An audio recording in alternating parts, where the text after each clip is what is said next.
João, capítulo 14, versículo 15.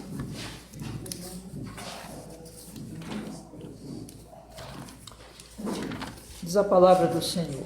João, capítulo 14, versículo 15. Se me amais, guardai os meus mandamentos. Novamente. Se me amais, guardai os meus mandamentos.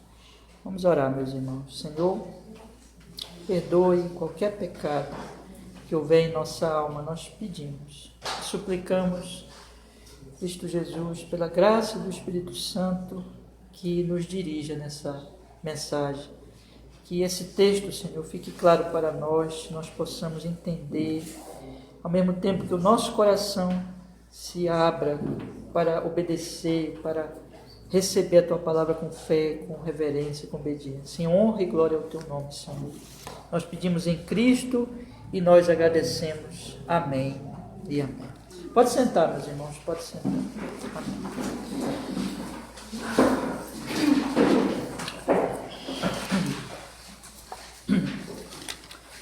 Irmãos, eu poderia ter juntado esse versículo tão pequeno, mas tão precioso, à nossa meditação da semana passada, nossa exposição da semana passada, quando nós falamos sobre as obras. Ou poderia deixar também para unir esse versículo, a exposição que nós vamos fazer, se Deus permitir, semana que vem, sobre o Espírito Santo, quando o Senhor Jesus Cristo fala a partir do versículo 16 sobre o Espírito Santo. Que na verdade este versículo ele está inserido, irmãos, dentro de todos esses assuntos.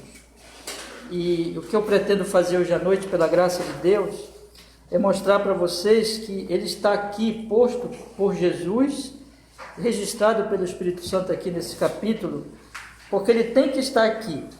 Porque ele faz uma referência, na verdade, e é por isso que nós vamos tratar só dele hoje, para enfatizar esse aspecto e para nós podermos entender mais um pouco a mensagem deste discurso de Jesus, porque ele está envolvendo tanto que Jesus já dissera, tanto que ele já anunciara, como aquilo que ele vai ainda anunciar, vai falar a partir do versículo 16.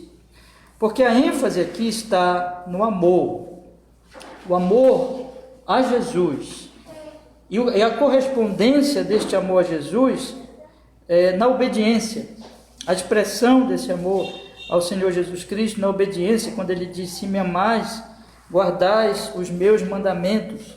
Mas o que nós precisamos entender, meus irmãos, é que o que Jesus está nos ensinando aqui está, como eu acabei de dizer, se referindo ao que ele já tinha dito sobre não se turbar, ao que ele já tinha dito sobre seguir o caminho, que é somente ele, o caminho, a verdade e a vida, a olhar para ele como a revelação última, suficiente a respeito do Pai, a crer nele.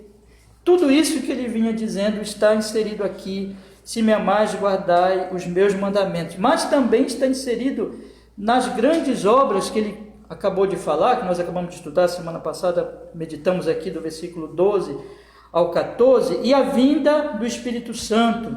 Amar tem a ver também com essas coisas. Portanto, meus irmãos, tudo que eu pretendo falar hoje aqui a vocês é exatamente mostrar por que esse versículo está aqui, a mensagem desse versículo, a importância dele para essas coisas. Nós vamos perceber então a importância da mensagem do versículo e da posição que ele está aqui. E por isso nós vamos falar só dele hoje, né? Mostrando que ele tem uma mensagem para nós exatamente no que ela apresenta claramente, mas também em relação ao que Jesus falou e ao que ele está começando a falar a partir daqui nesse discurso. Eu tenho dito aos irmãos, e vocês devem estar lembrados já, e até bom que vocês já tenham isso na mente, todo domingo eu estou repetindo isso, que esse último discurso de Jesus é uma preparação para o que virá. E nós podemos dividi-lo assim, como eu tenho repetido já. O capítulo 14 é um capítulo de consolos, de consolação, capítulo 15 é um capítulo de exortações, e o capítulo 16 é um capítulo de profecia, e o 17 é da oração que ele faz pelos discípulos. Mas essa questão do consolo, da exortação e da profecia, na verdade estão envolvidos em todos os capítulos, só que a ênfase de cada capítulo está num desses temas. E com isso, meus irmãos, Jesus está nos preparando, ele está preparando os discípulos para o que viria.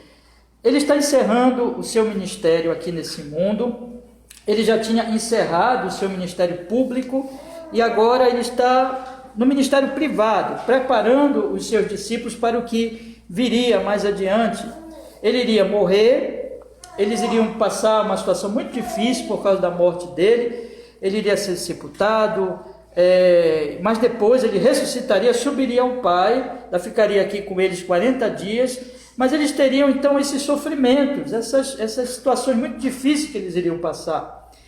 E eles, depois da volta de Jesus, da subida de Jesus ao Pai, eles teriam que exercer uma missão, que é exatamente levar o conhecimento de Jesus Cristo à humanidade, ao mundo, proclamar o Evangelho de Cristo ao mundo, mas eles iriam sofrer por causa disso. Vocês lembram que Jesus diz lá no capítulo 16, que eles iriam até mesmo morrer, que pessoas iriam matá-los por causa de Cristo, achando que estavam fazendo culto a Deus. Então, realmente era uma situação difícil que eles iriam passar, e Jesus está aqui preparando, Jesus está aqui capacitando a eles, e eu tenho dito desde o início, irmãos, que isso serve para nós, porque nós todos estamos nessa missão, Nós estamos continuando, na verdade, pela obra do Espírito Santo, a missão iniciada pelos primeiros apóstolos, pelos apóstolos de Cristo Jesus, pelos primeiros discípulos de Cristo Jesus. Então, Jesus está preparando aqui, irmãos, e esse versículo, o versículo 15, ele está nesse contexto maior, ou seja, é um versículo de preparação. O que significa que eu não posso enfrentar essa missão e estar preparado realmente para aquilo que o Senhor Jesus me chamou, sem este amor por Ele, e sem a consequente obediência gerada pelo amor. Eu não posso fazer nada. Meu propósito hoje é mostrar exatamente aos irmãos isso, como esse amor é fundamental. E como esse versículo está posto aqui, nós fomos olhar assim rapidamente, parece até um versículo fora do contexto, de repente Jesus fala assim, se me amais, guardais os meus mandamentos, mas não é não, meus irmãos. Esse versículo está posto aqui, exatamente dentro de tudo que Jesus já vem falando, vai falar, e dentro de todo o discurso. E é esse o nosso propósito hoje aqui, de mostrar aos irmãos. Então, o que eu pretendo fazer hoje? Nossa mensagem vai ter duas partes aqui. A primeira é mostrar para vocês a relação deste versículo, irmãos, com o que Jesus já vinha dizendo, já tinha acabado de dizer. E, em segundo lugar, a relação deste versículo, deste princípio aqui apresentado no verso 15, com o que Jesus vai nos ensinar mais adiante. Isso tem que ficar na nossa memória, inclusive para nós entendermos as disposições que virão ainda, se Deus assim permitir. Então vamos pensar nisso aqui, meus irmãos.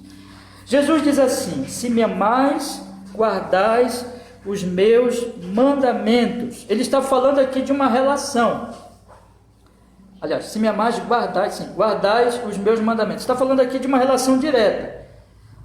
Se vocês me amam, guardem os mandamentos, mostrando que o amor a Jesus leva a obediência a Jesus. Mas o ponto aqui é que Jesus, quem é Jesus? Qual a missão de Jesus? O que ele veio fazer? Qual é esse Jesus que é amado? Essa é a primeira pergunta. E a segunda pergunta é, esse Jesus que deve ser amado, o amor por ele vai operar o que na minha vida?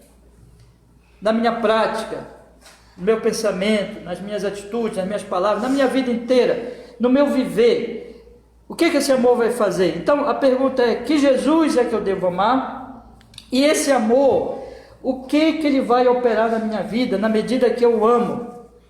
Se nós formos observar aqui, meus irmãos, nós já temos estudado algumas situações aqui com discípulos de Jesus, nesse capítulo aqui, que mostram que os discípulos eles tinham uma certa dificuldade de entender quem era Jesus, né? Vocês lembram que primeiro nós temos aqui, acompanhe comigo aí os versículos anteriores, versículo 5, nós temos Tomé, dizendo assim, disse-lhe Tomé, Senhor, nós não sabemos para onde vais e como podemos saber o caminho. Quando eu fiz a exposição aqui aos irmãos, vocês devem ter notado, você deve lembrar ainda que Jesus tinha acabado de falar no versículo 4, mesmo vós sabeis de onde vou, para onde vou, e conheceis o caminho. Mas aí Tomé faz essa pergunta para Jesus, Senhor, nós não sabemos para onde vais, como podemos saber o caminho? Eu expliquei para os irmãos naquela exposição desse texto, que o pensamento de Tomé era um pensamento ainda muito de um Messias político. Ele não conseguia entender que a grande questão de Cristo era espiritual, mas ele ainda tinha uma confusão na sua mente devido à cultura da época, porque como é que as pessoas olhavam o Messias? Que Messias eles esperavam? Os judeus.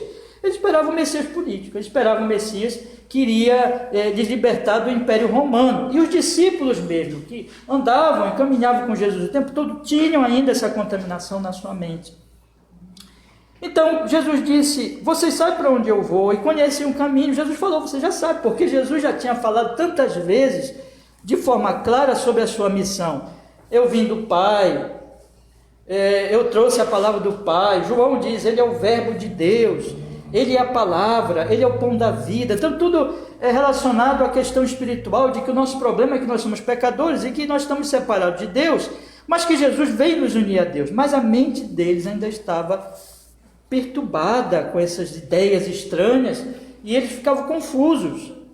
Então Jesus corrige imediatamente. Jesus diz assim, quando ele pergunta, Senhor, não sabemos para onde vais, como saber o caminho? Aí Jesus diz, eu sou o caminho, a verdade e a vida, ninguém vê ao Pai senão por mim.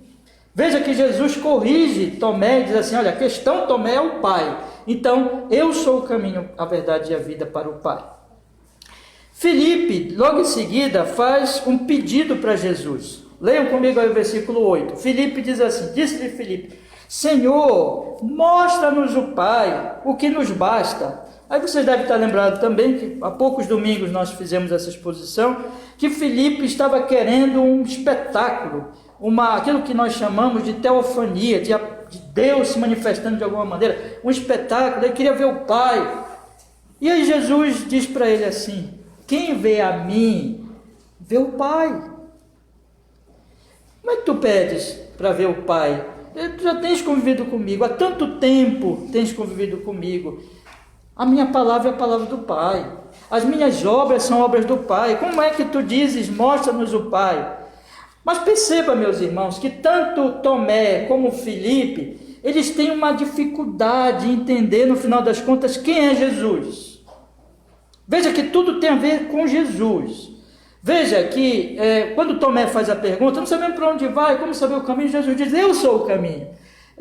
O problema é a incompreensão sobre Jesus. Porque Tomé estava confuso sobre Jesus. Filipe é a mesma coisa. Filipe, eu sou o verbo, eu sou a palavra. Eu sou o revelador do Pai. Tu não precisas de uma revelação à parte de mim, porque tu já tens a revelação do Pai, sou eu. Veja que novamente a questão é Jesus. Filipe tinha uma certa incompreensão sobre Jesus. Filipe queria um espetáculo. Ele não estava querendo se conformar com a revelação em Jesus.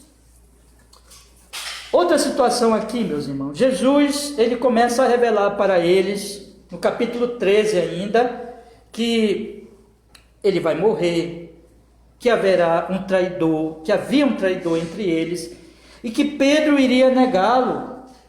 Os discípulos ficam perturbados, a face deles fica perturbada, eles ficam turbados, eles estão muito preocupados. O que vai acontecer? O que será de nós?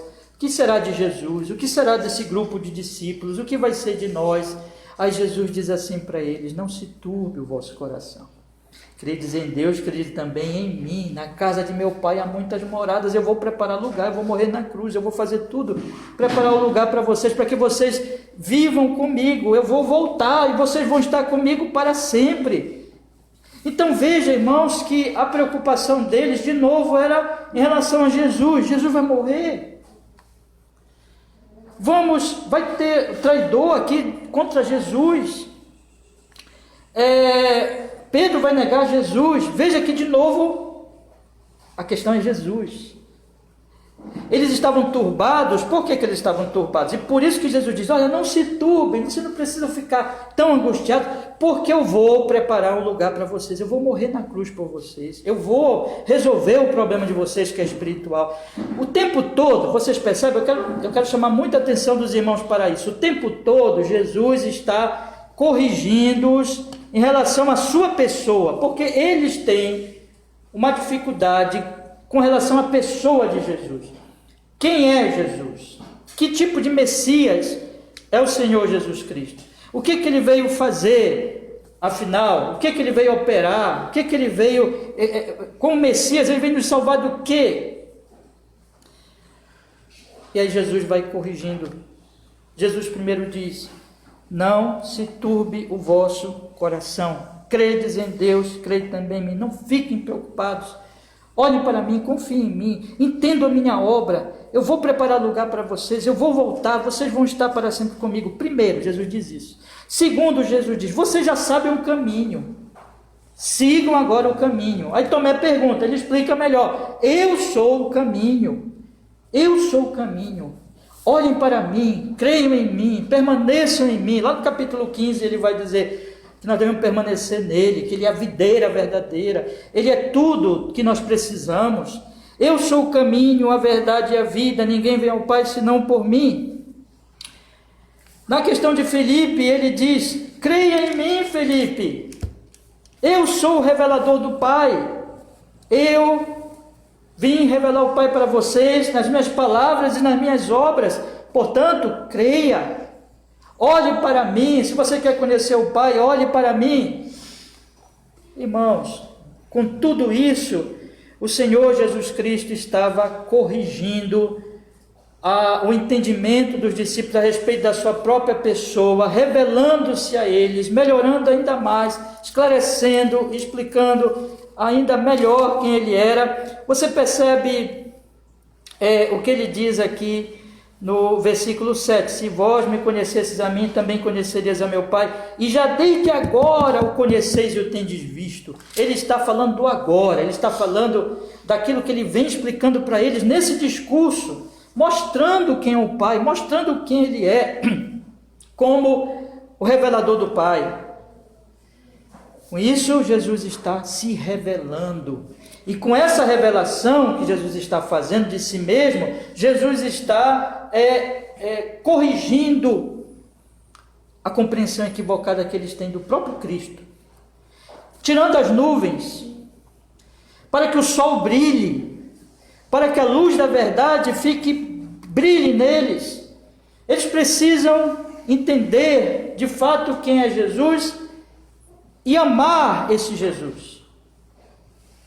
E amando esse Jesus, eles vão poder obedecer os mandamentos de Jesus. É aqui que está, irmãos. É aqui que aparece o versículo 15. Quando o Senhor Jesus Cristo diz, no versículo 15: se me amais, guardai os meus mandamentos. Jesus está falando da relação, observe bem, entre o amor a Jesus e a obediência a Jesus. Jesus está dizendo que se há amor e que haja obediência. Na verdade, Jesus está com isso mostrando que onde há amor, há obediência ao Senhor Jesus Cristo, há a guarda dos seus mandamentos. Mas os discípulos amavam Jesus? Os discípulos amavam? Essa era a questão. Se eles amavam Jesus, então que guardem os mandamentos. Mas é aqui que Jesus quer tirar as nuvens da incompreensão que eles têm do próprio Jesus, porque essas nuvens, essa incompreensão que eles têm da pessoa de Cristo, está atrapalhando o amor a Jesus. Quem é Jesus? Quem é o Jesus que eu amo? Quem era o Jesus, em muitos sentidos, em muitos aspectos, para a incompreensão ainda dos discípulos naquele momento, que era conhecido e que era amado? Em muitos sentidos, era um Jesus que não deveria morrer numa cruz. Você lembra quando Jesus disse que ia morrer, a reação de Pedro? Lembra disso? Vocês lembram quando Jesus falava de sacrifício, de morte, que aquilo era difícil para os discípulos entenderem? Por quê? Porque a mente deles não tinha lugar para um Messias morto numa cruz. Não tinha lugar para um Messias humilhado, morto entre dois ladrões. Tinha lugar o quê? Um Messias vitorioso, um político, um rei poderoso. Quando Jesus Cristo entra em Jerusalém, ele não entra, nós fizemos aqui já há alguns meses essa exposição, ele não entra num cavalo que era o símbolo da guerra, ele entra no jumentinho, que era o símbolo da paz. Ele é o rei da paz. Ele não entra como um rei que vem lutar por Jerusalém política e por Israel político para vencer Roma. Lá na multiplicação dos pães, quando ele multiplica pães e peixes, as pessoas se reúnem para fazê-lo rei, e ele sai, ele vai embora, porque ele não quer ser rei político. Deixa eu colocar aqui a palavra certa. Em grande medida, essa é a expressão, em grande medida, os discípulos olhavam para Jesus como um Messias político, irmãos. E é por isso que eles não entendiam muita coisa. E quando Jesus disse que ia deixá-los, ele diz assim: e agora o que vai ser de nós? Eles ficam turbados. E Jesus diz: não se turbem. E não se turbem porque vocês têm que entender que eu tenho mesmo que morrer. E que quando eu for para aquela cruz, eu vou preparar um lugar para vocês. Tomé, eu sou o caminho. Você vê que Jesus está corrigindo? Para o Pai, Tomé. A grande questão é o Pai, Tomé. Filipe, o que tu queres? Ver mais? Eu sou a revelação do Pai. Jesus está corrigindo porque, meus irmãos, eles amavam em grande medida um Jesus da mente deles. Guarde isso. Em grande medida, eles amavam um Jesus político, Messias político, vencedor político. E eles precisam entender que Jesus não é isso. Eles precisam entender que Jesus é o Messias do reino de Deus. Que a conquista, ele é o conquistador, sim, mas ele não é um conquistador dos reinos deste mundo. Ele não tem nem interesse em ser governador, rei, o que for, mas ele tem interesse em implantar o reino de Deus no coração do seu povo. Um dia esse reino vai se expressar assim mundialmente, mas quando ele voltar. E esse é o reino futuro, vindouro, absoluto dele. E esse reino já começa agora, mas não é um reino de uma nação. É um reino espiritual. Eles têm que amar o Jesus que veio do Pai para se encarnar e para morrer por eles numa cruz, para ser humilhado. Hoje de manhã nós estudamos aqui na pergunta de número 16 do Catecismo Ortodoxo, como Jesus se humilhou. Como ele foi até a morte na cruz, porque ele tinha que morrer, ou nós morreríamos. Ou ele morre, ou eu morro. Ou ele morre por mim, ou eu nunca seria salvo. Ele veio me libertar do meu pecado. Meu problema não é político, meu problema é espiritual. Meu problema não diz respeito apenas a essas coisas deste mundo. Sim, essas coisas têm um lugar dela, a política tem um lugar dela, o comércio, e todas essas coisas têm o seu lugar e a sua importância, mas essas coisas não resolvem o maior problema nosso, que é espiritual, que é a nossa ligação com Deus. E os discípulos, eles tinham, meus irmãos, uma nuvem na compreensão deles, em que eles não entendiam quem era Jesus e que assim eles não conseguiam, nesse sentido, amar a Jesus como deveriam amar. Mas Jesus diz: eu sou o que vai morrer por vocês numa cruz. Eu sou aquele que é o caminho, a verdade e a vida. Eu sou aquele que revela o Pai. Portanto, façam, me amem assim, compreendam quem eu sou, recebam a minha palavra, entendam quem eu sou e me amem pelo que eu sou.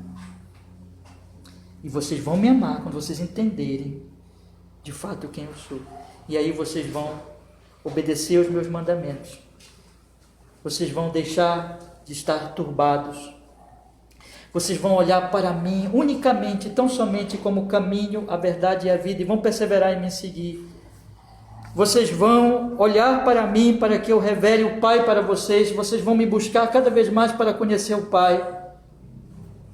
E vocês vão continuar confiando em mim, crendo em mim e esperando tudo de mim. Quem me ama, obedece os meus mandamentos. Mas para amar, tem que entender quem eu sou. Para me amar, tem que compreender quem eu sou. E tem que então me amar conforme eu sou. Não conforme a mente de vocês, não conforme a compreensão de vocês, mas conforme a minha identidade real, como Messias vindo do Pai, como Verbo de Deus, como Verbo encarnado. E a partir daí, então, vocês vão, me amando, vocês vão seguir os meus mandamentos. Mandamentos esses que eu tinha acabado de falar. Não se turbem, sigam o caminho, olhem para mim como a revelação do Pai, fiquem firmes na fé em mim. Quem me ama, obedece os meus mandamentos. Vocês estão entendendo por que o versículo está aqui? O versículo, esse princípio do amor, do versículo 15, está relacionado a tudo o que o Senhor Jesus Cristo veio dizendo, meus irmãos. Mas note, meus irmãos, isso se aplica a nós hoje. Eu gostaria que vocês pensassem hoje da mesma forma, há muita incompreensão sobre Jesus, sobre quem é Jesus, sobre que Messias é Jesus, o que ele veio fazer, o que ele veio operar. Há muitas nuvens na mente do povo, irmãos, sobre Jesus. E quando você vê uma pessoa dizendo assim, eu amo Jesus, você tem que pensar, será que ela ama o Jesus verdadeiro? E na verdade aplicar em primeiro lugar a nossa própria vida, antes do que aos outros, na verdade, nós amamos Jesus. Perdão. Nós sabemos quem é Jesus e nós amamos a Ele. Isso se evidencia em nossa obediência aos seus mandamentos. Há muitos falsos Jesus. Há muitas nuvens sobre a pessoa de Jesus. Isso há no meio eclesiástico, isso há no meio acadêmico, isso há no meio político, isso há em todas as esferas da sociedade. Quem é Jesus? Mas se nós quisermos saber quem é Jesus, nós temos que ir à fonte, à palavra. Nós temos que ir a Mateus, Marcos, Lucas, João. Nós temos que ouvir a mensagem dos evangelistas. Nós temos que ir a Atos dos Apóstolos e ver o que Lucas nos fala lá sobre Jesus.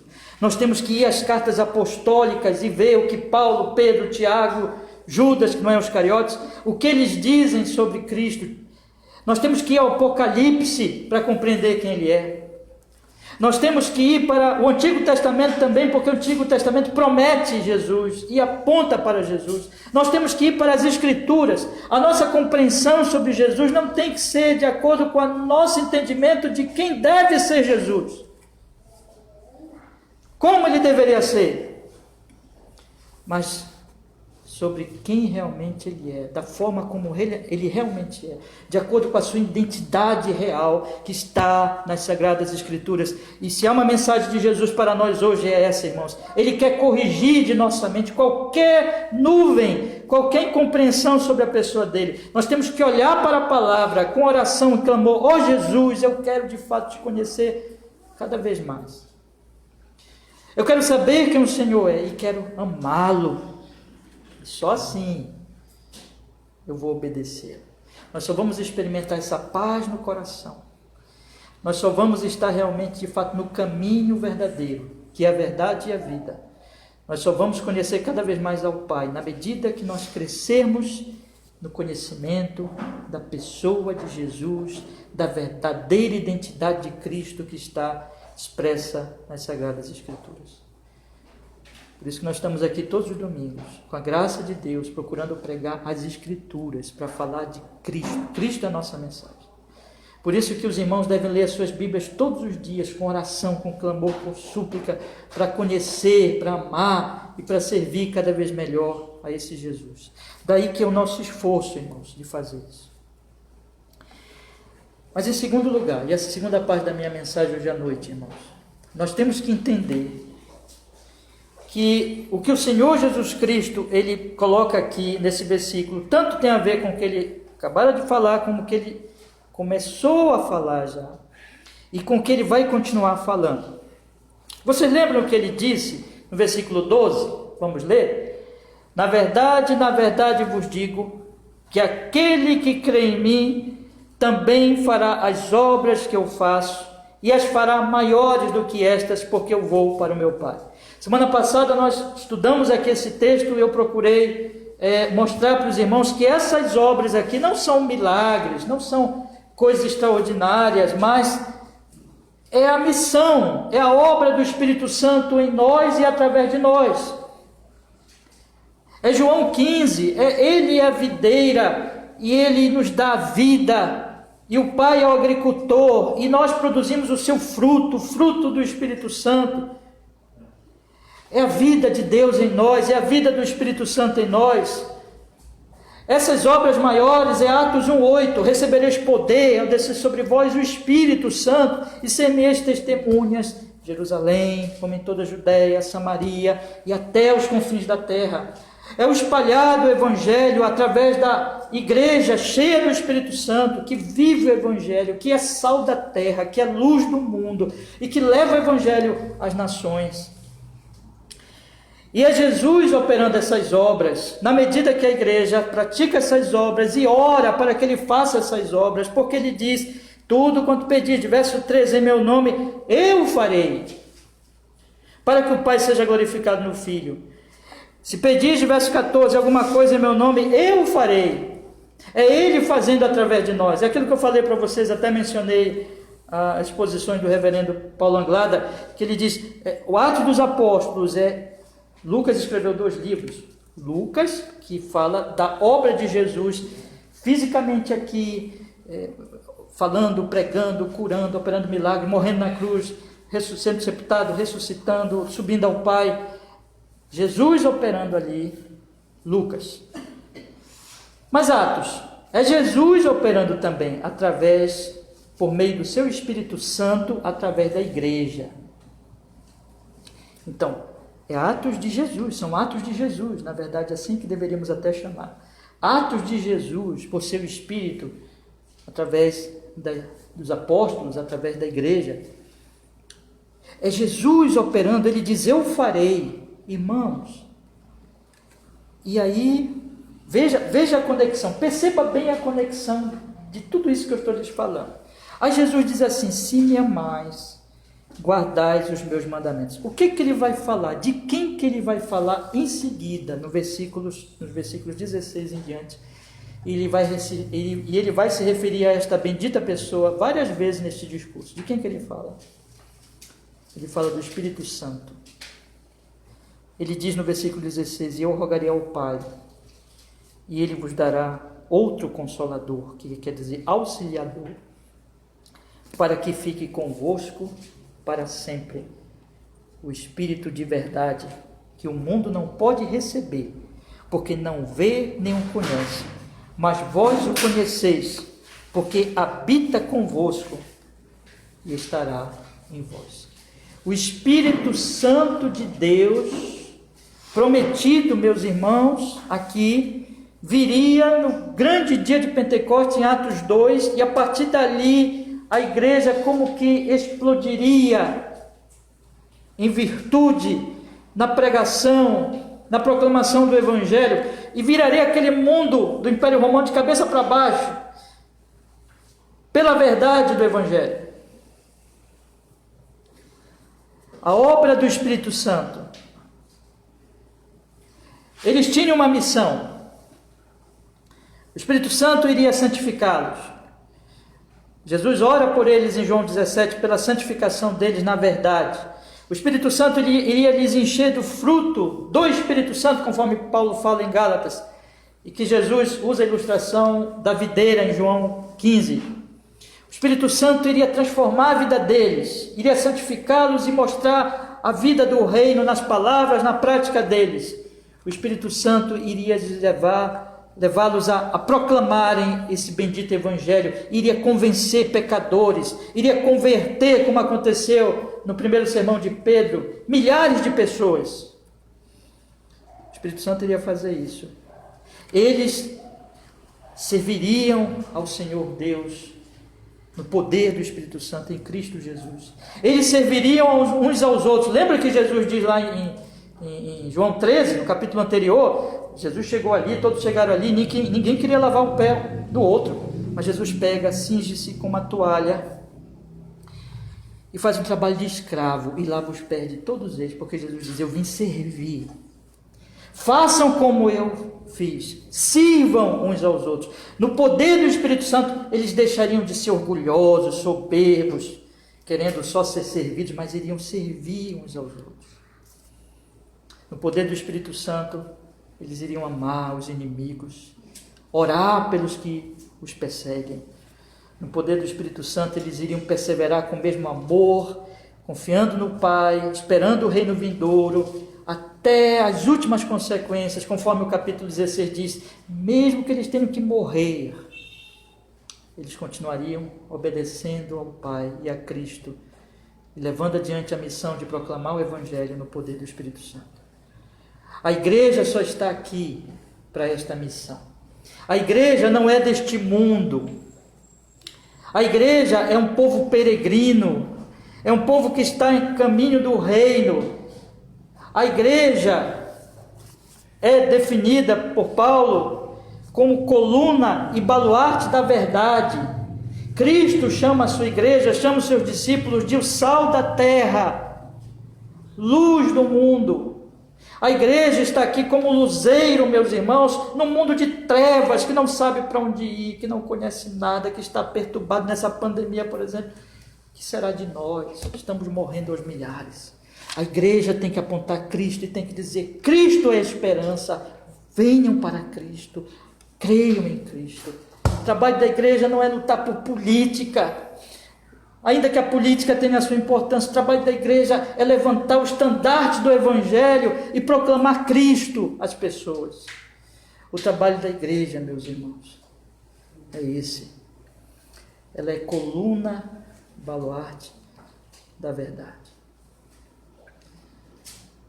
Mas como se fará isso sem amar Jesus? Quero lhes perguntar hoje à noite. Eu quero lhes perguntar hoje à noite, essa é a conexão desse pequenino versículo. Esse pequenino versículo diz assim: se me amais, guardai os meus mandamentos. Quem morrerá por Jesus sem amá-lo? Quando você pega os discípulos dos evangelhos e compara-os com os discípulos, mesmos homens, em Atos, você percebe uma nítida diferença. Você olha para a pergunta de Tomé, para a pergunta de Filipe, para as fraquezas de Pedro, você olha que eles estão ainda com entendimento de um Jesus, Messias deste mundo. Irmãos, se eles continuassem assim, eu lhes garanto, baseado nas Sagradas Escrituras, que eles não fariam o que eles fizeram em Atos dos Apóstolos. Não fariam. Se eles continuassem olhando para Jesus apenas com essa incompreensão e com essas nuvens que estavam no entendimento deles, eles não fariam. Aqui vocês veem ainda eles perturbados com essas incompreensões e olhando para Jesus como uma espécie de Messias político, mas quando você vai para Atos, você não vê Paulo, Pedro, João. Na verdade, ali em Atos, poucos apóstolos aparecem, mas eles são representativos, eles representam o trabalho de todos. Você não os vê mais proclamando um Jesus que não é o Jesus verdadeiro. Você os vê proclamando o Messias espiritual. Você os vê lutando pelo reino de Deus. Você os vê morrendo por Cristo, proclamando o evangelho genuíno. Sabe por quê, meus irmãos? Porque eles amavam a Jesus. Quem ama, faz a missão. Quem ama o Jesus verdadeiro, faz a missão verdadeira, que é proclamar o evangelho, levar o evangelho às pessoas. Se me amais, guardai os meus mandamentos. Eu lhes garanto, baseado nas Escrituras, que se Tomé, se Filipe, se Pedro continuassem ainda com aquela mente estranha que eles estavam aqui, eles não seriam os mesmos homens, os mesmos apóstolos de Atos.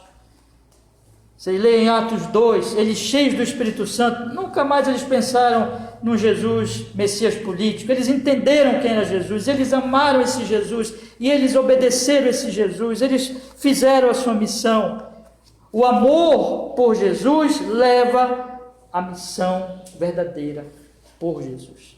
Proclamar o Evangelho, anunciar o Evangelho de nosso Senhor Jesus Cristo. Amém. Irmãos, que oração, irmãos? Por favor.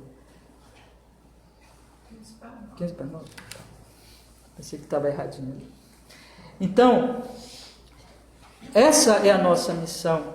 E eles iriam fazer isso na medida em que eles compreendessem, amassem quem é esse Jesus Cristo. Então, nessa noite, eu gostaria de deixar bem claro aos meus irmãos o que Jesus está fazendo aqui. O que ele está realizando aqui nesse versículo 15? Ele está dizendo assim: se me amais, guardai os meus mandamentos. Vocês lembram, e eu quero fechar esse ponto e nós vamos passar para as aplicações.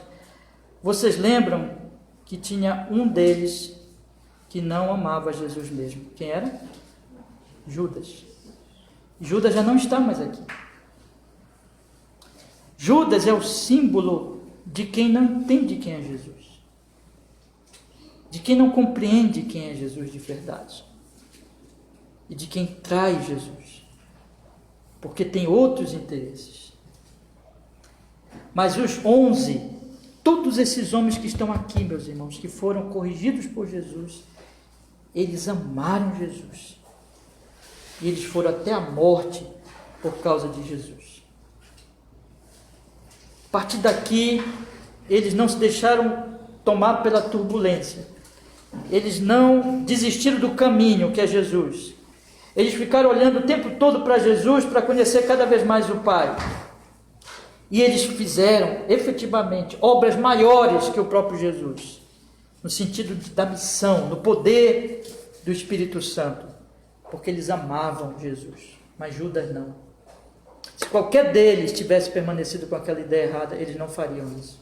Mas eles amaram Jesus e eles levaram adiante a missão que o Senhor Jesus Cristo deu a eles. Porque é isso que o versículo está dizendo: se me amais, guardais os meus mandamentos. O amor, conhecimento de Jesus na palavra, o amor a Jesus leva à obediência aos mandamentos de Jesus. E na verdade, tudo aqui é uma mensagem de amor. Eu só queria ler alguns versículos com os irmãos para nós guardarmos no coração aqui mesmo em João, aqui mesmo nesse trecho. Veja do versículo 21 ao 24, o que Jesus diz aqui: aquele que tem os meus mandamentos e os guarda, esse é o que me ama. E aquele que me ama será amado de meu Pai, e eu o amarei e me manifestarei a ele. Disse-lhe Judas, não Iscariote: Senhor, de onde vem que te há de manifestar a nós e não ao mundo? Jesus respondeu e disse: se alguém me ama, guardará a minha palavra, e meu Pai o amará, e viremos para ele e faremos dele morada. Quem não me ama, não guarda as minhas palavras. Ora, a palavra que ouviste não é minha, mas do Pai que me enviou. Versículo 28, meus irmãos. Ouvistes que eu vos disse: vou e venho para vós. Se me amasse, certamente exultarias, porque eu disse: vou para o Pai, porque meu Pai é maior do que eu. Ele está dizendo assim: se vocês me amassem, porque eles tinham ainda uma incompreensão. Aí Jesus disse: se vocês entendessem mesmo o que vai acontecer comigo, vocês ficariam alegres, vocês exultariam. Veja o que ele diz lá no capítulo 15, no versículo 9. Ele diz: como o Pai me amou, também eu vos amei, permanecei no meu amor. Se guardares os meus mandamentos, permanecereis no meu amor, do mesmo modo que eu guardo os mandamentos de meu Pai e permaneço no seu amor. Versículo 12, ele diz: o meu mandamento é este, que vos ameis uns aos outros como eu vos amei. Ninguém tem maior amor do que este, de dar alguém a sua vida pelos seus amigos. Vós sereis meus amigos, se fizerdes o que vos mando. Já não vos chamarei servos, porque o servo não sabe o que faz o seu senhor, mas tenho-vos chamado amigos, porque tudo quanto ouvi de meu Pai, vos tenho feito conhecer. Veja o que ele diz no capítulo 15, no verso 17, acompanhe comigo também, no capítulo 15, no verso 17, isto vos mando, que vos ameis uns aos outros. Se o mundo vos odeia, sabei que primeiro do que vós me odiou a mim. Se vós fosseis do mundo, o mundo amaria o que era seu, mas porque não sois do mundo, antes eu vos escolhi do mundo, por isso é que o mundo vos odeia. No reino de Cristo há amor a Cristo, amor uns aos outros, amor a Deus, experimentando o amor do próprio Jesus e do próprio Pai. Mas o mundo odeia a Jesus, porque odeia a Deus. Aqui que eu quero chamar a atenção, para a gente passar para as aplicações, preste bem atenção nisso. No reino de Jesus, nós amamos a Jesus e ao Pai porque Ele nos amou. O Pai nos amou, o Filho nos amou. Nós amamos o Pai e o Filho, e por isso nós amamos uns aos outros. Nós somos movidos pelo amor.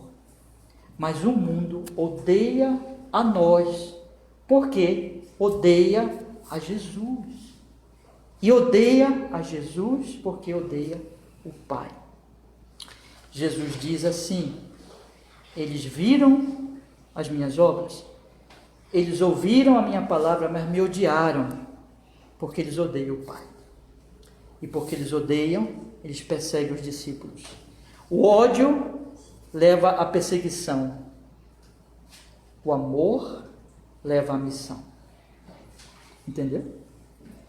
Eu quero lhe perguntar: você ama Jesus? Você tem buscado conhecer Jesus e amá-lo?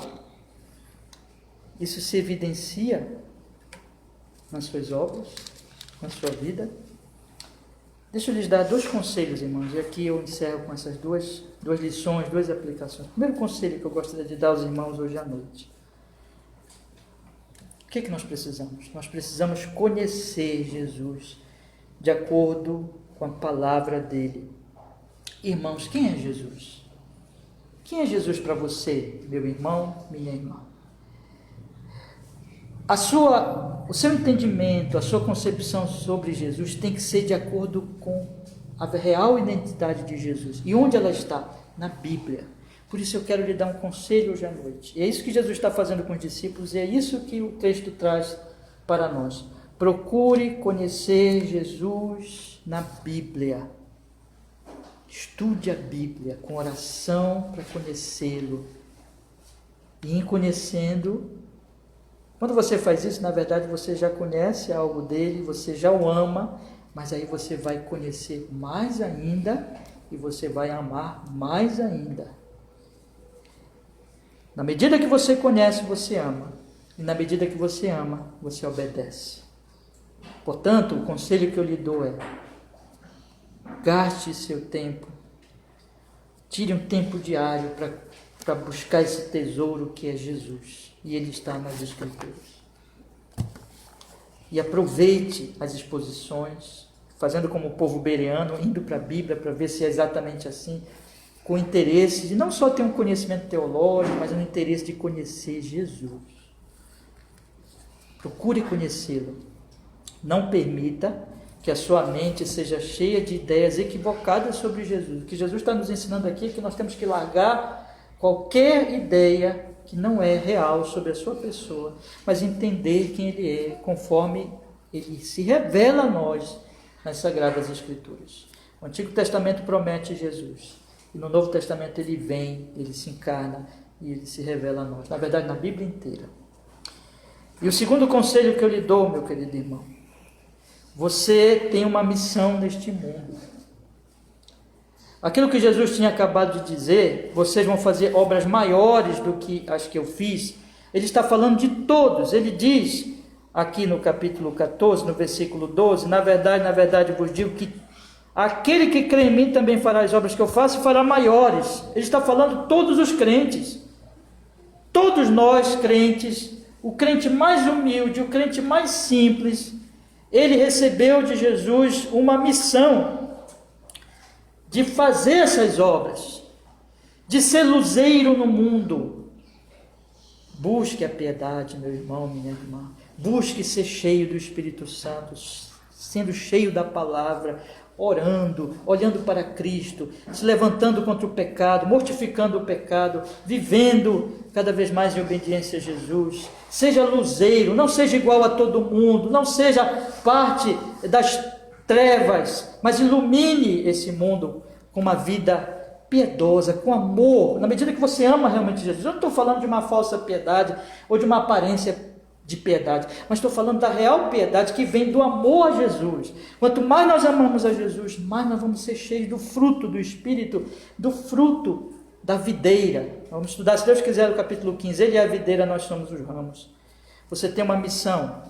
Leve o Evangelho. Que sempre as suas palavras, as suas obras possam glorificar a Cristo Jesus. E glorificando a Cristo, glorificar a Deus. Abra os seus lábios. Fale de Cristo para quem não conhece a Cristo. Use os meios. Hoje nós temos meios para levar o Evangelho de Cristo. A nossa luta é pelo reino de Deus. A nossa proclamação é pelo reino de Deus. A nossa pregação, o nosso ensino, o nosso anúncio é o Evangelho de Jesus. Nós estamos aqui para isso. E mais, meus irmãos, nós temos a promessa dele, de que ele vai nos capacitar, vai nos dar graça para nós fazermos isso. E tenha certeza que mesmo que você não veja os frutos imediatamente, mas na sua perseverança, na sua oração, no seu testemunho, no seu amor a Jesus, na sua obediência a Jesus Cristo, tenha certeza que Deus usará isso para a sua glória, por sua graça, para abençoar muitas pessoas que estão em volta de você, que talvez você nem saiba, mas elas vão olhar para você e vão notar que em você há um tesouro, e o tesouro é Cristo, Cristo em nós, a esperança da glória. Ele está em nós, Ele vive em nós. Que Ele seja glorificado por nossas vidas. Se me amais, guardai os meus mandamentos. Vamos amar Jesus, vamos guardar os mandamentos de Jesus. Amém, meus irmãos? Vamos orar. Senhor, obrigado. Nós podemos, hoje à noite, estudar a Tua santa, bendita, maravilhosa palavra. Que esse versículo, esse ensino, meu Deus, tão poderoso, tão importante, possa invadir a nossa alma, possa, Senhor Deus Todo-Poderoso, nos levar a buscar um conhecimento cada vez maior em oração e súplicas do Senhor Jesus e a amá-lo e a viver em honra e glória ao seu nome, servindo ao próximo, guardando o nosso coração de qualquer entendimento errado sobre a sua pessoa, mas amando, conhecendo, amando, servindo, obedecendo ao verdadeiro Senhor Jesus e cumprindo assim a nossa missão. Que o teu nome santo, bendito, seja cada vez mais glorificado, Senhor Jesus, em nosso viver. Nós oramos assim, Cristo, e nós agradecemos. Amém.